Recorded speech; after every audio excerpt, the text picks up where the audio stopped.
ഉത്തരേന്ത്യയിൽ ദളിതരുടെ ഇടയിൽ ഒരു വലിയ പ്രചാരണം നടക്കുകയാണ്.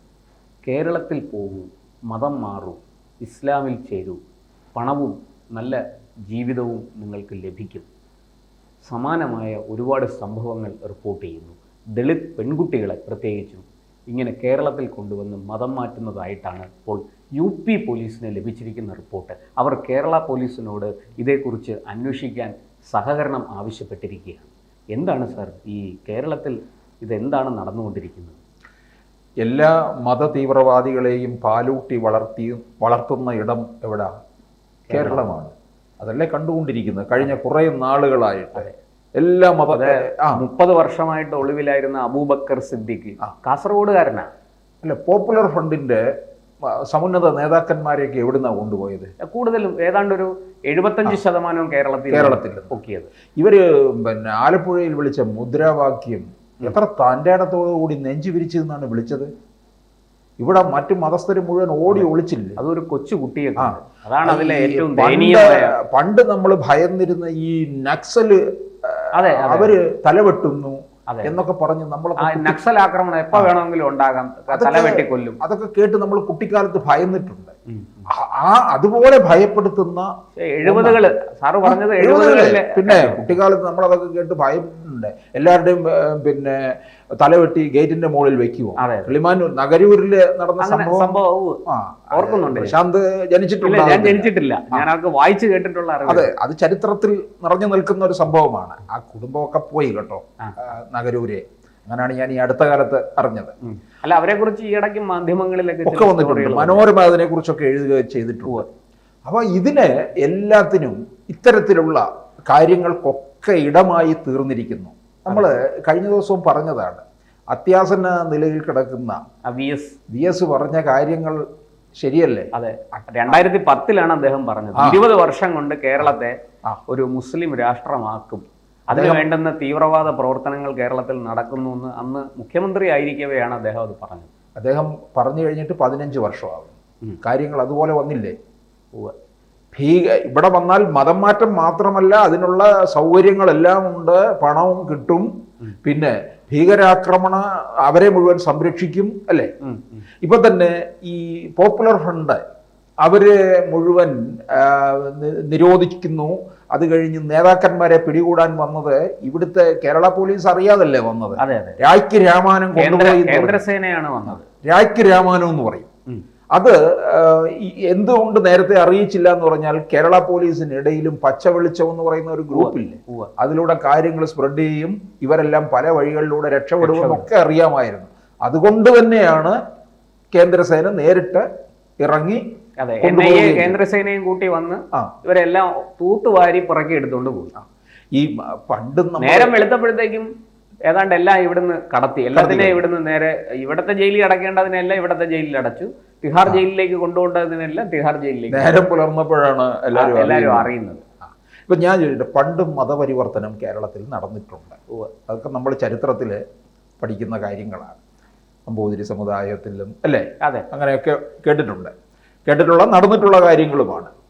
പക്ഷെ ഇപ്പോൾ നടക്കുന്ന മതപരിവർത്തനം എന്നൊക്കെ പറയുന്നത് പ്രലോഭിപ്പിച്ചും പിന്നെ സ്വാധീനിച്ചും ഒക്കെയാണ്, ഭീഷണിപ്പെടുത്തിയും ഭയപ്പെടുത്തിയും ഒക്കെയാണ് മതപരിവർത്തനം നടക്കുന്നത്. ഇപ്പം മാധവിക്കുട്ടി എന്ന എഴുത്തുകാരി മതം മാറി. പക്ഷെ അവര് തീവ്രവാദിയാകാൻ വേണ്ടിയല്ല മതം മാറിയത്. അവരാ മതത്തിനോട് പ്രണയത്തിന്റെ ബലിയാടാണ്, രക്തസാക്ഷിയാണ് അവര് ആ മതത്തിനോട് ആകൃഷ്ടയായി എന്നുള്ളതാണ്. ഇപ്പം നമ്മൾ മുസ്ലിം സമുദായത്തെ ഒന്നും അടച്ചാക്ഷേപിക്കുന്നില്ല. ഈ ഏറ്റവും കൂടുതൽ തെറ്റിദ്ധരിക്കപ്പെട്ടിട്ടുള്ള ഒരു സമുദായമാണ് മുസ്ലിം സമുദായം. ഇത് ഹമീദ് ചേന്നമംഗലൂരൊക്കെ തന്നെ പറയാറുണ്ടല്ലോ, മുസ്ലിം സമുദായത്തിനകത്തുള്ള തീവ്രവാദത്തെക്കുറിച്ചൊക്കെ വ്യക്തമായ തരത്തിൽ ലേഖനവും എഴുതാറുണ്ട്. ഇപ്പം ഞാൻ ആലോചിക്കാറുണ്ട്, അദ്ദേഹമൊക്കെ എന്ത് ധൈര്യത്തോടു കൂടിയാണ് നടക്കുന്നത്. നമ്മുടെ തിരോധാനം സംഭവിച്ച ആളുണ്ടല്ലോ, ചേകന്നൂർ മൗലവി, അദ്ദേഹം ഹമീദ് ചേന്നമംഗലൂര്, ഈ ചേകന്നൂർ മൗലവി, അതുപോലെ ഇപ്പൊ നമ്മുടെ ഈ മുസ്ലിം ആയിരിക്കുന്ന ആരിഫ് ഹുസൈൻ, ഇവർക്കൊക്കെ ആരിഫ് ഹുസൈൻ കഴിഞ്ഞ ദിവസം അദ്ദേഹത്തിന്റെ ഒരു വെളിപ്പെടുത്തൽ പുറത്തു വന്നു. അതായത് ഈ പോപ്പുലർ ഫ്രണ്ടിന്റെ ലിസ്റ്റിൽ അദ്ദേഹവും ഉൾപ്പെട്ടിരുന്നു എന്നാണ്. ഉൾപ്പെട്ടിട്ടുണ്ടെന്ന്. സാർ, ഈ നമുക്ക് ഇപ്പോൾ ഇവിടെ ഈ യു പിയിൽ എന്താണ് സംഭവിക്കുന്നത്? യു പിയിൽ നിന്ന് ദളിത് പെൺകുട്ടികളെ ഇങ്ങനെ കേരളത്തിൽ കൊണ്ടുവന്ന് ഈ തരത്തിൽ മതം മാറ്റുകയാണ് എന്നാണ് പറയുന്നത്. കഴിഞ്ഞ ദിവസം ഇത് സംബന്ധിച്ചൊരു ഒരു ഒരു ഒരു ഒരു വാർത്ത പുറത്തു വന്നു. അത് കുറച്ച് ദിവസങ്ങളായതാണ്. നമ്മുടെ മാധ്യമങ്ങളെല്ലാം അത് മൂടി വെക്കുകയായിരുന്നു. ഇത് തൃശ്ശൂരിൽ ഒരു മതപരിവർത്തന കേന്ദ്രമുണ്ടെന്നും അവിടെ ഒരു ഏതാണ്ട് 15 പ്രായപൂർത്തിയാകാത്ത 15-16 വയസ്സുള്ള ധാരാളം പെൺകുട്ടികളുണ്ടെന്നും ഒരു പെൺകുട്ടി യു പിയിൽ നിന്ന് വന്ന ഒരു പെൺകുട്ടി അവിടുന്ന് രക്ഷപ്പെട്ട ശേഷം പോലീസിനോട് പറയുകയാണ്. ആ പെൺകുട്ടിയെ തൃശ്ശൂർ റെയിൽവേ സ്റ്റേഷനിൽ വെച്ചാണ് പോലീസിൻ്റെ കൈവശം കിട്ടുന്നത്. അങ്ങനെ ആ കുട്ടിയെ പോലീസിന് അസ്വാഭാവികത തോന്നി. റെയിൽവേ പോലീസ് ആ കുട്ടിയെ കൊണ്ടുപോയി ചോദ്യം ചെയ്തപ്പോഴാണ് വിവരങ്ങൾ അറിയുന്നത്. അത് യു പിയിൽ നിന്ന് ഇങ്ങോട്ടേക്ക് കൊണ്ടുവരപ്പെട്ട ഒരു പെൺകുട്ടിയാണ്, ദളിത് പെൺകുട്ടിയാണ്. ആ പെൺകുട്ടി പറയുന്നു ഈ തൃശ്ശൂരിലെ ഒരു കേന്ദ്രത്തിൽ, അതെവിടെയാണെന്ന് ആ കുട്ടിക്ക് അറിയില്ല. ആകെ അറിയാവുന്നത് താജ മുഹമ്മദ് എന്നൊരു പേരാണ്.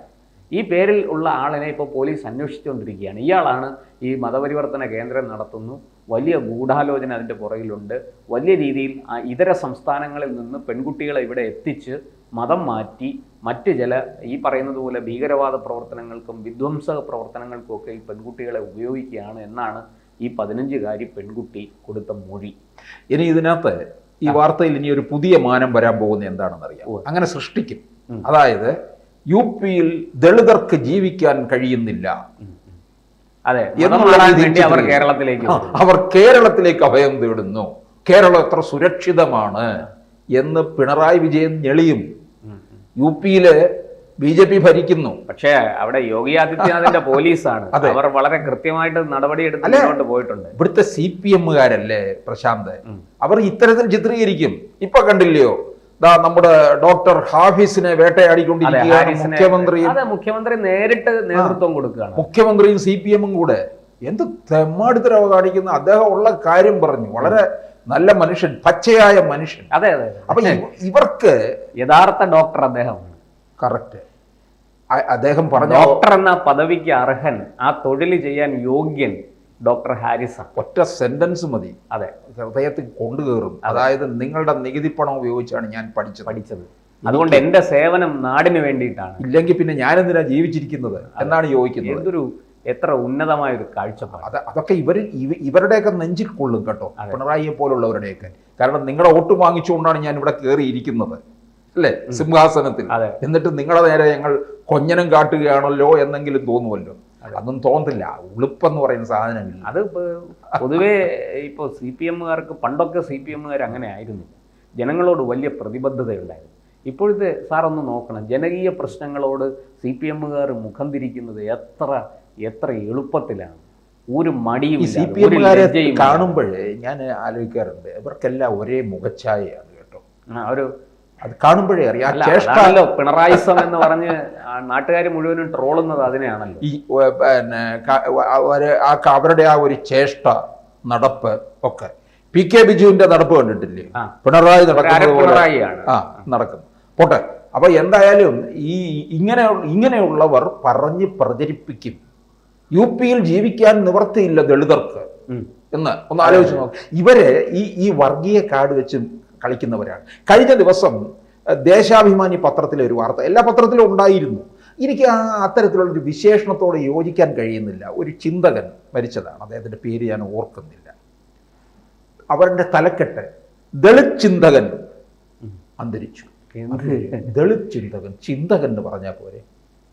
ഇനി മറ്റേ നായർ വിഭാഗത്തിലുള്ളവനാണ് എങ്ങനെ കൊടുക്കുന്നത്? നായർ ചിന്തകൻ അന്തരിച്ചു. പിന്നെ ബ്രാക്കറ്റിൽ കൊടുക്കുകയും കൂടെ വേണം. ചെവി കൂടെയുള്ള നായരും ഇല്ലാത്ത നായരും ഒക്കെ ഉണ്ട്, അത് കൂടെ കൊടുക്കും ചിലപ്പോൾ ഇവന്മാര്. കഷ്ടമാണ് ഈ ജാതിയെ ഇങ്ങനെ അതിനീചമായിട്ടും നിന്ദ്യമായിട്ടും ഉപയോഗിച്ചുകൊണ്ടിരിക്കുന്ന ഒരു രാഷ്ട്രീയ സാഹചര്യം കേരളത്തിലുണ്ട്. ഇത് വലിയ കഷ്ടമാണ്. നമ്മൾ ജാതി ഭൂതം നമ്മളിൽ നിന്ന് അകന്നുപോയി. ശ്രീനാരായണ ഗുരുദേവനും ചട്ടമ്പി സ്വാമിയും അയ്യങ്കാളിയും ഡോക്ടർ പൽപ്പുവും കുമാരനാശാനും സഹോദരൻ അയ്യപ്പനും മന്നത്ത് പത്മനാഭനും ഒക്കെ പണ്ഡിറ്റ് കറുപ്പൻ. ആ പേര് നമുക്ക് പറയുമ്പോൾ തന്നെ നമ്മുടെ ശിരസ് അഭിമാനം കൊള്ളണം. അത്ര വലിയൊരു മനുഷ്യനാണ്. ഇപ്പം അവരെ മുഴുവന് ഉദ്ധരിക്കാൻ ഇറങ്ങിയിരിക്കുന്നത് കപട ഇതോടുകൂടി വേടൻ ഇറങ്ങിയിട്ടുണ്ട്. അതെ, ഇതൊക്കെ ഈ നാട്ടിൽ പ്രോത്സാഹിപ്പിക്കപ്പെടുന്നു എന്നുള്ള വലിയ കഷ്ടമാണ്. ഇവിടെ ഇപ്പോൾ ഈ പറഞ്ഞതുപോലെ ഇത് എവിടെ ചെന്ന് നിൽക്കും എന്നാണ്. ഇപ്പോൾ യു പി പോലീസ് വലിയ അന്വേഷണവും കാര്യങ്ങളുമായിട്ട് രംഗത്തെത്തിയിട്ടുണ്ട്. ഇപ്പോൾ NIAക്ക് കേസ് കൈമാറുമെന്നൊക്കെയാണ് ഏറ്റവും ഒടുവിൽ ലഭിക്കുന്ന വിവരം. കേരളം ഇങ്ങനെ മറ്റുള്ളവരുടെ മുന്നിൽ നാണം കെടുന്ന ഒരു അവസ്ഥയിലേക്ക് പോവുക. ഇതിന് സത്യത്തിൽ ഇവിടുത്തെ ഭരണാധികാരികൾ മറുപടി പറയേണ്ടതാണ്. കൂടുതൽ വാർത്തകളും വിശേഷങ്ങളും നിങ്ങളിലേക്ക് എത്താൻ ABC മലയാളം സബ്സ്ക്രൈബ് ചെയ്യുക, ബെൽ ബട്ടണും അമർത്തുക.